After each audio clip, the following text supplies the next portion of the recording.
Thank you very much, my dear students. You are welcome again just into the sixth part of the lecture, which I am going to start on here.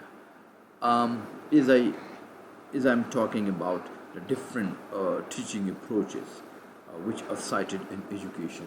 So, in this particular lecture, I'm going to talk about some other teaching approaches which are cited in education. Some of them are just these. You have to just look at them very carefully. We say it's research-based approach, right? Or is the name implies that teaching and learning. Remember, teaching and learning, okay, which are anchor on research findings. I mean, the more you do research, so obviously innovation come in research and learning. Because humans they are spread across the globe in different parts of the world. All right. So therefore, so every context has its own limitations and problem. Okay, if it is in the western part of the world and in the eastern part of the world, so there are many issues related. I mean to research, teaching and learning. So I mean new research come and they try to offer something new to them.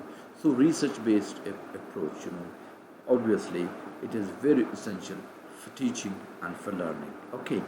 um, One thing that we have, that is okay, whole child whole child approach. Okay, the learning process itself takes into account not only the academic needs of the learner but also their emotional, remember, emotional, all right, creative, psychological, okay, spiritual and developmental needs.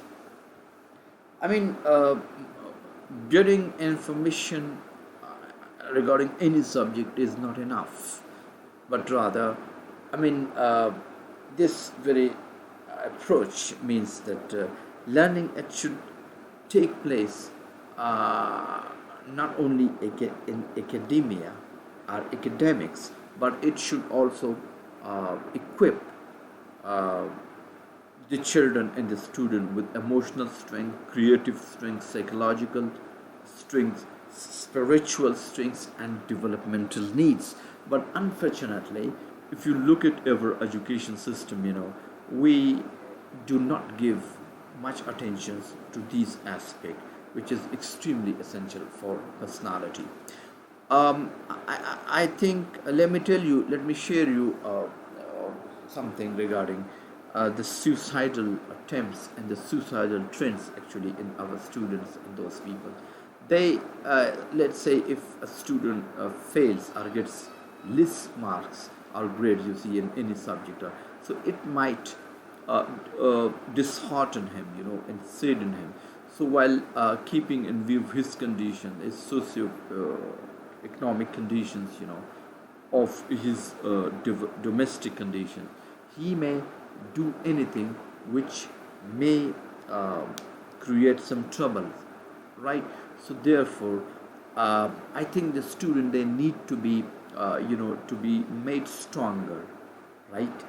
In almost every aspect that I have discussed over here.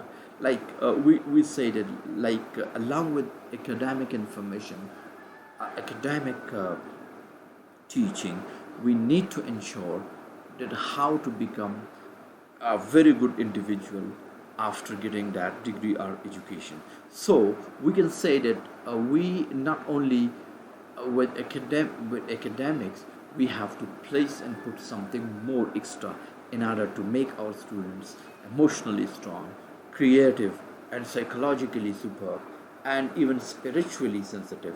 And even we have to take care of the developmental needs of the student as well. But unfortunately, we do not have such system, but we have to develop such system. So tomorrow, if you, I mean, go and join such institutions, by teaching, by research.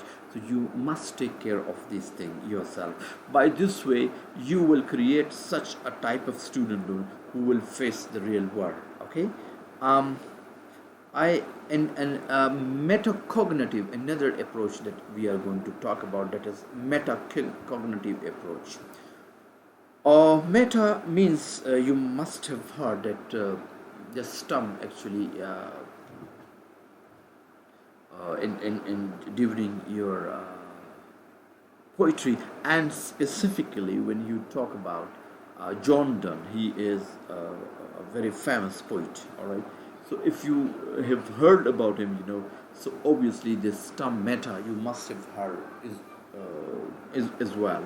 A meta means beyond actually, and the label which is attached to John Donne, that is metaphysical, because he talks about in his poetry about such things which are really queer, which are really strange, and they take you away from the traditional approach of other poets.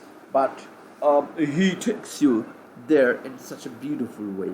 Rather, he talks beyond from physical objects, and he gives such touch in his poetry to things that you will certainly be favorable. So here we means a metacognitive approach. Here in education, what does this metacognitive approach mean? The teaching process brings the learner to the process of thinking about thinking. All right. The learner reflects on what he learned and on his or her ways of learning. Okay, we can simply say thinking about thinking. All right. Metacognitive means that you have to think about thinking. Means here in education, it means that what you have learned, so you have to think, and you have to reflect actually on those ways, and on things that you have learned. So this approach, and I think we should try to apply this thing there in our teaching, so that we can understand the best way. Problem based approach, we have another approach, that is term is problem based approach. Is the name implies, the teaching learning process is focused on problems. All right. Time is spent on analyzing and solving problems. Okay. So therefore, we have to apply this approach there. But unfortunately, this is really practiced in our education system, and our teachers, and including me there, we do not give any problem to students, especially in MPhil, at MPhil level. When I try to practice the same thing with my student there, I give them problem to come and do some research on that. So they come up with a plethora of excuses. They come up with a plethora of excuses to you, and they come up with so many things there that they'll come up to you with so many things indeed there. All right. So therefore, I do not understand indeed. Okay, I do not understand indeed. Okay. So therefore, I must say that a problem-based approach is also not favorable to students, because they have their own excuses from shying the work, indeed. But what I must say is that if you try to involve your student and apply this problem-based approach on your teaching learning process, that would give superb results, and the student who go through such processes will become the real solver of problems in the real life. Okay. So some more new approaches to teaching and learning education. All right. One approach we have, that is hip hop education. Okay.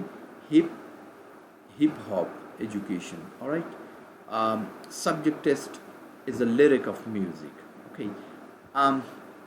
Hip hop education is an approach to teaching, right, in learning, that focuses on the use of hip hop culture and its element in teaching and learning, both within and outside of the traditional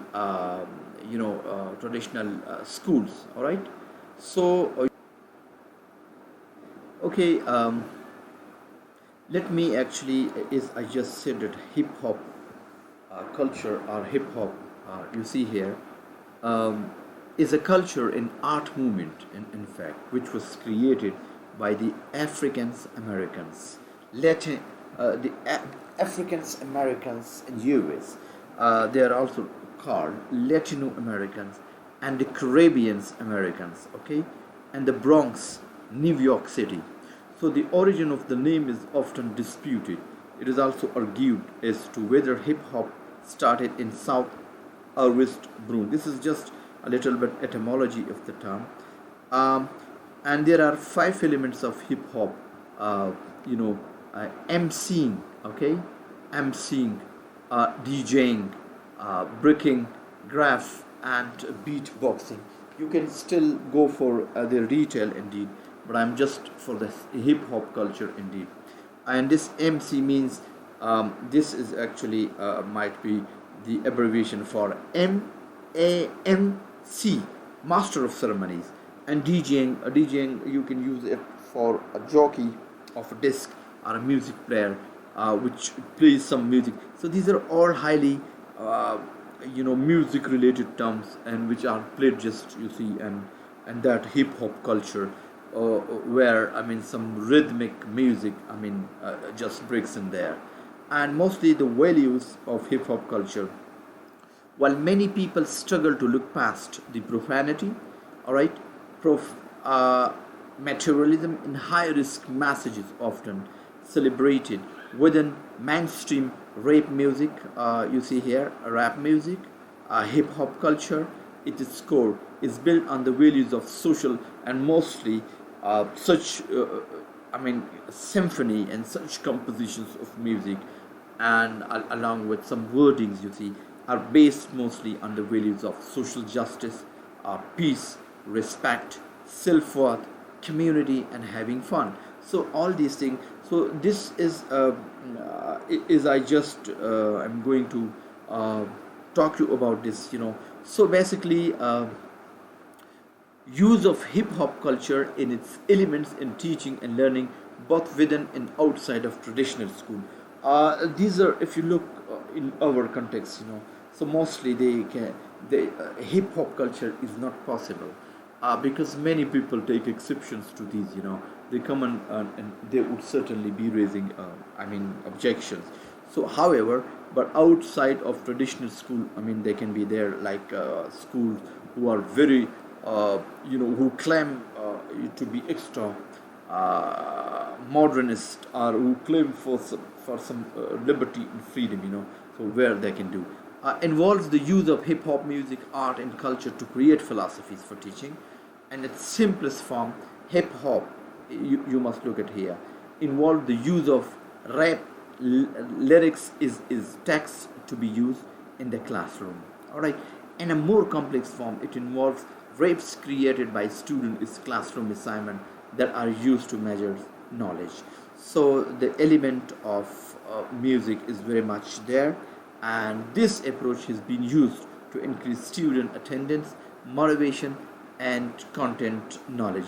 If you try to make something more musical, something more attractive, obviously student interest will increase, and they would certainly come over there to the classroom.